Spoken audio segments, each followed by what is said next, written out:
부드럽게 내릴 수 있는데 일부러 쿵 하고 내린다면서요? 주로 자동 착륙을 하고 가끔 수동으로 내린다고 하던데 고참 기장님은 늘 부드럽게 내리고 하드랜딩 같은 거 안 한다면서요? 진짜 아무것도 안 보이는데 내릴 수도 있나요?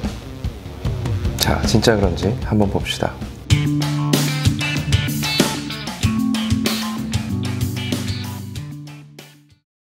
여러분 안녕하십니까, 캡틴 JK입니다. 우선 착륙을 말하기 전에 접근에 대해서 얘기를 하지 않을 수 없는데요. 좋은 접근이 좋은 착륙을 만든다 라는 말도 있거든요. 접근의 종류에는 여러 가지가 있습니다. 아무런 장비의 도움 없이 할 수 있는 비주얼 접근, 말 그대로 조종사가 오직 눈으로만 거리 대비 고도를 가늠하며 동시에 활주로의 중앙선을 따라서 비행하는 방식입니다. 제 영상을 보신 분들은 알겠지만 모든 비행기 접근의 이상적인 강화율은 3도입니다. 조금 멀리서는 이 3도에 해당하는 거리와 고도를 계속적으로 암산을 하면서 강하 접근을 하게 되고, 가까워지면 활주로 접지 구역에 설치된 파피 Precision Approach Path Indicator라고 하는 장비의 도움을 받아서 비교적 쉽게 3도 강화율을 맞춰 내려올 수 있습니다. 모든 비행기가 안정된 상태로 접근을 하게 되면 활주로 끝단을 50피트로 통과를 하게 되고, 약 30에서 40피트 정도의 높이가 되면 드디어 플레어라고 하는 착륙 조작에 들어가게 됩니다. 이 플레어 조작이 잘 되려면 비행기는 적정 속도와 적정 파워, 그리고 비행기는 활주로 중심선에 맞춰져 있어야 합니다. 이들 중 어느 하나라도 잘 맞지 않았다면 플레어를 하는 과정 중에 그 부분을 수정하는 조작까지 동시에 해야 되기 때문에 착륙 조작이 굉장히 어려워집니다. 그러니까 좋은 접근이 좋은 착륙을 만든다는 말이 아주 설득력이 있겠죠.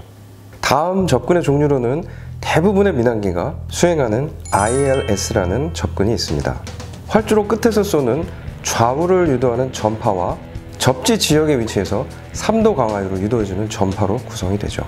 여러분들이 알고 계시는 민항기의 자동 착륙은 이 ILS 장비가 갖춰진 활주로에서만 가능합니다. 즉, ILS 장비가 갖추어지지 않은 활주로라면 조종사가 아무리 피곤하고 안개가 많이 끼었다고 해도 무조건 수동 착륙밖에는 방법이 없습니다. 나머지는 정밀도가 떨어지는 VOR 그리고 NDB 접근이 있는데, 이런 접근은 요즘 거의 쓰지 않습니다. 그러다 보니 갑자기 이런 접근을 받게 되면 조종사도 뭐지? 하면서 깜짝 놀라는 그런 접근이 되기도 하죠. ILS 외에 요즘 또 많이 사용하는 접근이 있습니다. 바로 위성을 이용한 GPS 접근입니다. 그리고 마지막으로 활주로를 반대로 돌아서 내리게 되는 서클링 접근이라는 것이 있습니다. 굉장히 복잡하죠. 랜딩은 말 그대로 땅 위에 내려앉는 조작입니다. 비행기든 새든.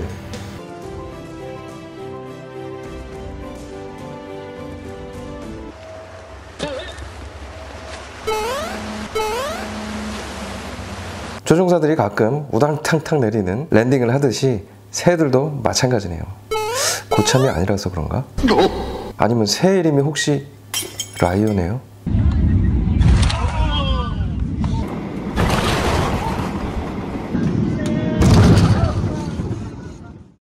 플레어라고 하는 조작이 바로 비행기가 사뿐히 땅에 내려앉을 수 있게 하는 그런 조작인데요. 쉽게 말해서 내려오는 비행기의 강화율을 줄이는 거죠. 그런데 말이 쉽지 이거 참 쉽지 않습니다. 게다가 바람 등 환경이 변화무쌍한 실제 상황에서는 더 어렵습니다. 자, 이런 말이 있습니다. 조종사들은 가끔 일부러 쿵 하고 내리는 경우가 있다. 부드럽게 내릴 수 있지만 일부러. 이 말이 사실일까요?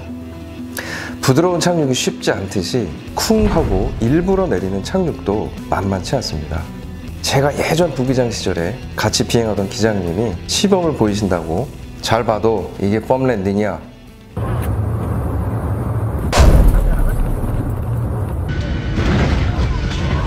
기장님 하드 랜딩.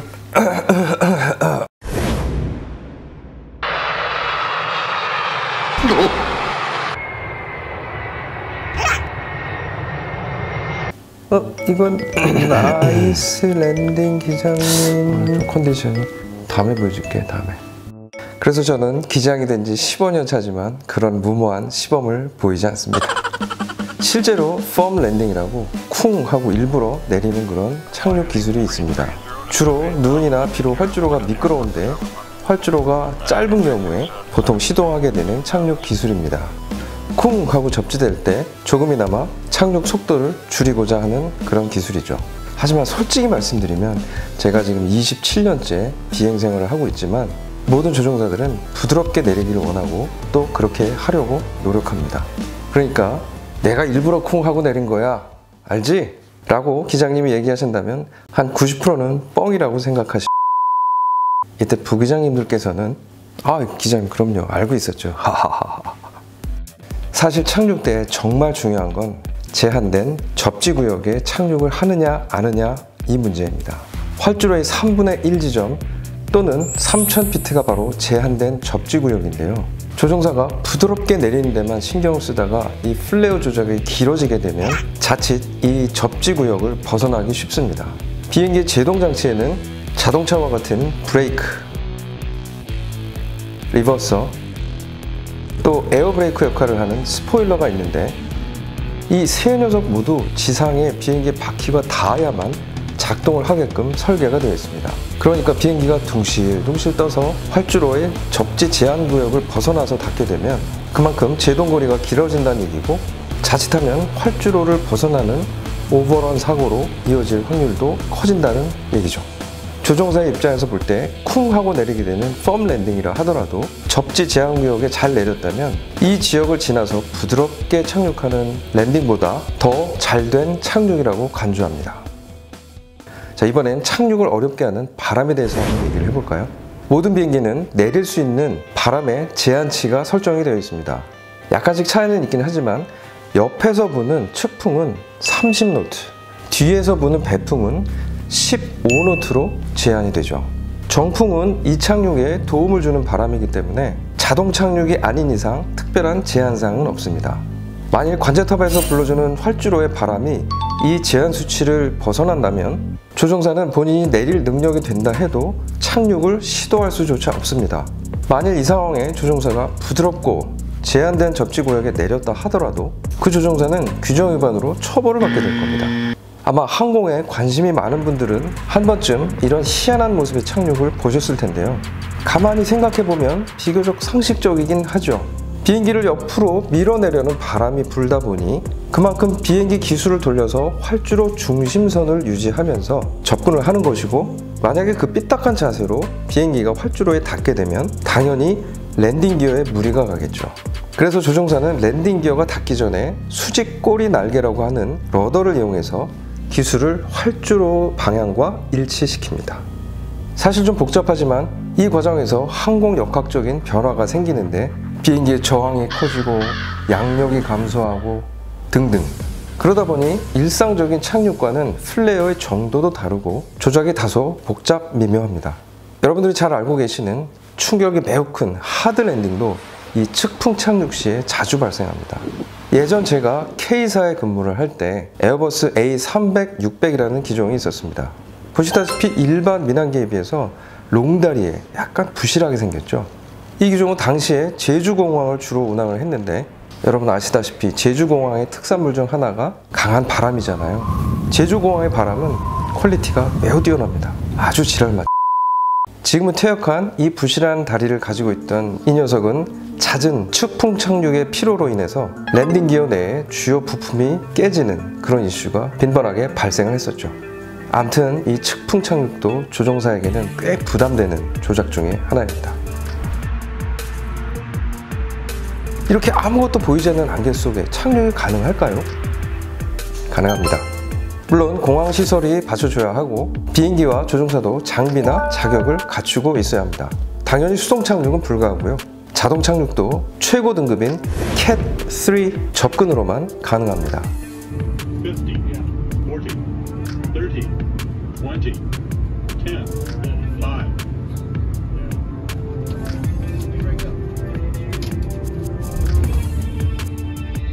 이런 캣 3 접근은 인천공항처럼 큰 공항에 장비를 잘 갖춘 활주로에서만 가능하고, 비행기도 대형기들은 주로 이 접근이 가능하며 737이나 320 같은 소형기들은 해당 장비를 갖춘 일부 기종들에서만 가능합니다. 마지막으로 고참 기장님들은 하드 랜딩을 안 할까요? 고참 기장님들은 신참 기장님들보다 랜딩을 더 부드럽게 잘할까요? 플레어라고 하는 착륙 조작은 RA라는 전파 고도계의 도움을 받기도 하지만 100,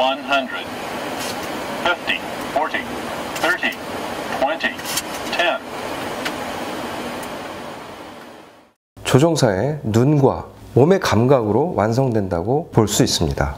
경험도 사실 큰 요소로 작용을 하지만 타고난 비행 감각이라던가 조종사의 실력 차이도 무시 못하죠. 하지만 조종사로서 볼 때 그보다 더 중요한 건 그 당시 조종사의 컨디션이라고 생각합니다. 50, 40, 30, 20, 10.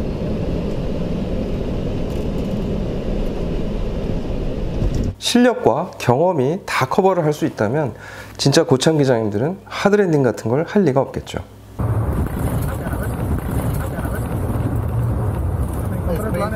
하지만 고참 기장님들도 날씨가 안 좋거나 컨디션까지 좋지 못하다면 간혹 하드랜딩을 하기도 합니다.